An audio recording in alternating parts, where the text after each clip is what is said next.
How you doing? I'm all right. What you mean you're all right? You have the fastest movie I've ever seen, and it just gives you a whole total vision of whatever. So what made you come up with the concept? Oh, geez. I don't know, man. That's such a loaded question. People always ask like, "Where's going the concept?" On it, I think a lot. Good. I think this one came. I was either driving or in the shower. Best ideas come when you're naked. Yes. Driving or in the shower. Entertainment. And the story's about grief, obviously. And as I was saying earlier, it's just when you get hit with grief, it's such a loaded word because when you get hit with it, or whether it be you're experiencing it or people are asking you about it, the first thing you think about is the sadness and negativity that comes with grief, and that's 100% part of it. Yes. But there's also so much beauty and happiness and so much to be appreciative. So much to appreciate with grief, and I just wanted a chance to just try and put that in a medium that I understood. Okay. And that's where it came from, and that's really what. So what did you do? Well, what did you have to do to get your brother involved? Did you have to treat Are him? you kidding me? I'm just saying, My brother wakes me up. Yo, so you put me in something this weekend or what? And I'm like, why don't you put me in something? I all I gotta do is just like turn my camera on. He's like, hey, we shoot something? That's a What do we great do? thing. What do we do? So no, it didn't take. It doesn't take very much. Okay, so what's next? I mean, after this, what do you got going on? Because you have two films. Oh, just to backtrack real quick, all right? We're the Producers Club here in New York, New York. I like to work off script because I just like to be all over the place. All right, and this is the North Film Festival. This is the 5th year. 2 years in Barcelona, 1 here in New York. So your next film that's going to be showing today, all right? What's the name of it, and how long did it take to shoot and write? So we actually have two more. Two more? Yeah, we have a total of 3 here. Thank you to the organization for accepting the 3 and giving us a chance to put some eyes on it. But the 4 o'clock is the one I'm really excited about because it's the next project. It's called Bastard Toadflax. Okay. It is a short 12-minute film. It's an action film. Oh, I love action films. Yeah, me too. I like just to see people get their ass whooped. Oh, I ain't mean to say that out loud. Am I loud? I'm sorry. Censorship. Okay, well, you gotta be over 9 years. Listen, you gotta be over 9 years old to watch this because the kids in 6th grade are off the hook. over 9 years old. Listen, hey man, listen. As a TA and a hall monitor in grade school, middle school, listen, trust me. You know what I'm saying? These kids, I believe that. These kids, They scare the crap out of you. They scare the hell out of you. Yeah, Not the crap, the hell. Okay. 1 year they're 4 foot under you. The next year they're 4 foot over you. You're like, you got it. I used to think that I was a big kid, and then I went to high school. Like I went back and visited one of my old teachers. Like I think it was like 10 years ago. So I'm way removed. And I walked the hallway. I'm like, look how small these lockers are. These kids. And then I walk by the gymnasium, and I swear these football players, they're Oh my gosh. 16. They sky. They're Neanderthals, brother, and the females too. Yo, Females too. you can't look at anyone. You can't look at anyone. No. Because you're so stunned by like what the culture has done to kids. They're not kids anymore. So, I guess that speaking about this, I think you could do something for 2027 or 2028. Talking about the growth of the youth in this era, how they tower over us. Yeah, we'll call it Monsters Inc. If that's that'd be dope. Yeah, Monsters Inc. Because they are Monsters Inc. Unscaled. Just monsters and growing. Okay, so but it's called it's Bastard Toadflax. It took us actually a year to shoot. Wow. And the reason is simple. It's a revenge film. The story centers about a guy who used to fight in a fight club, an underground fight club. It's around. Takes place in New Jersey amongst Patterson. Hopefully Patterson. What up, Patterson? Well, it's undisclosed, but we'll say Patterson. It was Patterson. I got boys in Patterson, New Jersey. Shout out to Round One Smoke. All right, I know a lot of people in Jersey too. Okay. Yeah, I mean we're brown. We took over Jersey. So So it centers around the blue collar trucking community, and to make extra money, they fight, and they fight in the freight trucks. And so it's very hush hush because cops can't find which truck. You've been to truck stops. There's 100 trucks parked, right? Dope. One of those trucks is a fight club inside, and that's the story. But the reason it took so long is because I thought, it'd be really exciting if there was a really great body transformation in the film. Ooh. Because the fight in this scene takes place in a different era as the present time. So it's like a flashback kind of scene. And I was like, well, I mean, a body transformation would be fun, right? People will talk about it, so we should do that. Unfortunately, it's an indie budget film, micro budget short film, so I couldn't afford an actor to do that. Because they're like, I'm not going to give you a year of my life changing my body for no money. So I did it. You could have spent it on health and wellness, and then you could have went to a gym and had a gym owner be like, listen, give me someone that you could get gym fees to participate in this challenge, because they do that weirdo challenge that goes all the time. I will contact you on the next project when I need an EP to give me these ideas. Okay, where were you when we were putting it together? I'm sorry, man. I'm very resourceful. You just gotta utilize me as you need. I'm gonna have to because it was a long time. Oh, it's 3 scenes. That's it. Oh man. Yeah. So we did the first 2 scenes in 2022, April 30th and May 1st, and literally the following year, May 1st, May 2nd, we did the final fight scene. And we have great BTS footage online, but it was, I had to get really, really skinny and stop working out and just do cardio, and then we had to beef up, and it was, and then from beefing up, it was time to chisel down for the fight scene. But that's a really exciting project, and we think it really has great wheels, so we're trying to turn that into the future. That's what we're That's going to be dope, and hopefully if you do that, please link with Darwin and myself and all that. Whenever you're ready, because I got a lot of, my brother's 6'3", he's the ex-ball player. My brother's 34, turning 35, he's 6'3", 250, 270, he's a monster. See what I mean? Yeah. And how do they do it? And my cousin Doug is MMA and boxing. They're MMA and they sponsor our boxers. And my boy Doug is already 6'2", and he's a boxer. Like, you could just watch him shadow box and be like, yeah, his name is Doug. I don't get it because it's Doug Terry Jr. And I'm like I just be like, yo, Doug, show me your fighting stance. Doug Terry Jr. And he just he got it, bro. He got it. You wouldn't even want to fight him. You just see his hand skills. You be like, I'm good. Nah, Doug, I'm good. I'm good. I did 1 full year of 2-a-days.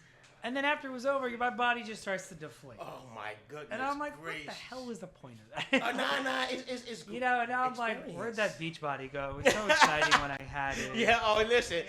Listen, the fountain of youth is not for everybody. No, it's not. I mean, my wife loved it because she was even like, hey, she's like, you look like this in January, and then in September like that, and then come follow me. It's like having sex with 2 different guys. Yeah. I'm like, that's. I don't know how I feel about that, but okay. Nah, it's good. Shit, and then she ends with the chubster, and I'm like, oh. She's like, listen, I said you gotta enjoy the concert as it rolls. Once it's over, it's over. And when it's over, it's over. So that's the second film. That's the second film. I loved it for the record. I'm taking too much time on that project, but my brother was my co-director, and it was the first time he co-directed, because I needed someone to help me out behind the camera, and it was. I had so much fun working with him. I wish he was here, but he's out picking up parents. But I would like the latitude to bring when he gets in today. I would like absolutely. I mean, he's a nut job. Good, but that's okay though, because I'll get him on his own solo. You know what I'm saying? And then we can sit back and watch how crazy he is when Darwin gets. You'll never get a word in edgewise. I don't need to. For the record, it's not my job to. My job is to ask an open-ended question and watch you elaborate on everything that you want to, and speak about any project that you have now and in the future. And as long as you deal with the Caddy is Caddy podcast and North Film Festival for all your exclusives, we rolling, baby. We just like going to stay warriors, without the headaches. He'd love to do it. He'll be in a couple hours. Yes. Our third project is The Deserving. I think it's on its last couple of festival runs. It's already it's on Apple TV and on Amazon as well. Congratulations. Thank you. So that one's a full feature horror film. We completed that 2023, and we got distribution just earlier last year. We the producers got it distributed October 1st in time for Halloween, because that's how horror films work, right? It's just scaling it to be able to be seen on, saying Apple TV and stuff like that, and all the distribution stuff. How hard is that? Because a lot of filmmakers that's watching, and we was talking about that in podcasts, and everybody's talking about that and funding. I mean, you have 3 films here. You got a feature, you got a future feature that you're about to convert over, and then I know you got some more in the future. How does that all come about after you guys get done with all your shooting and get it ready for distribution? Honestly, a lot of young filmmakers, but they don't realize that there's a math. Oh.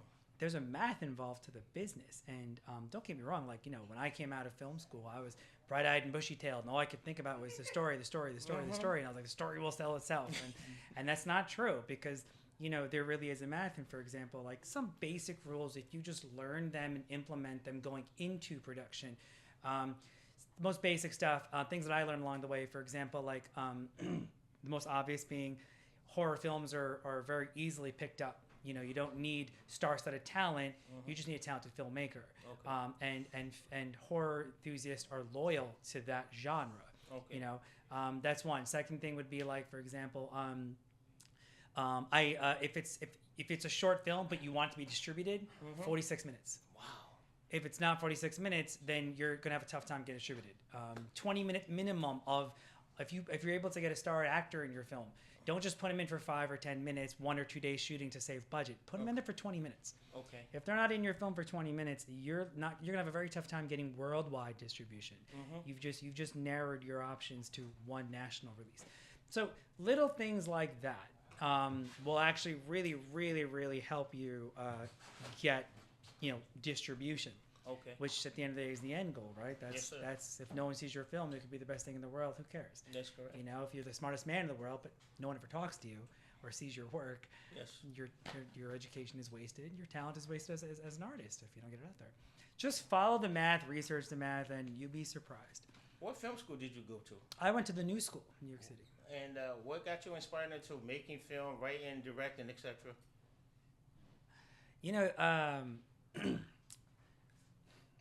I don't know. I guess because I wasn't very good at high school.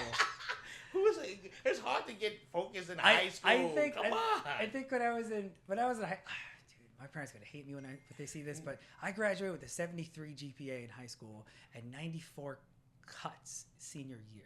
Wow. Like I was always just, But I remember, I got into St. John's University to do psychology. I love psychology. I was also very, very good at it. And I was doing that, but I hated the university. I was just one of those guys where if I don't, and it's not, no jab to them. I was just like, this place is boring. I don't like college. I hate it here. What am I doing? So I booked it to Florida. I told my parents I got into FAU. I never got into FAU. They never accepted me. I just went there. I got a job at Planet Fitness. I love that. Right. I'm big into fitness. I sold myself, told my rent a company in New York. This is before Planet Fitness was Planet Fitness. Oh, my goodness. So I was just training, and then one day, I was in the shower, and I had a story. I had this really awesome story, and I just didn't let it go. So I went to B. Dalton. Remember when B. Dalton was a bookstore? Holy crap. And I bought Screenwriting for Dummies. And if I wasn't selling a gym membership, I was reading the book, highlighting everything that was important. Okay. And then I would take those highlights and I would add it to my script, and I would try to understand screenwriting and the format and the story and the arcs, and and from there, when I finally actually thought I like this excites me. Okay. That's when I said, all right, I gotta go. I want to be a filmmaker. And why did I leave New York? So I quit my job, and I told my parents, hey, I'm coming back to New York because there's a film program I'm gonna try to get into.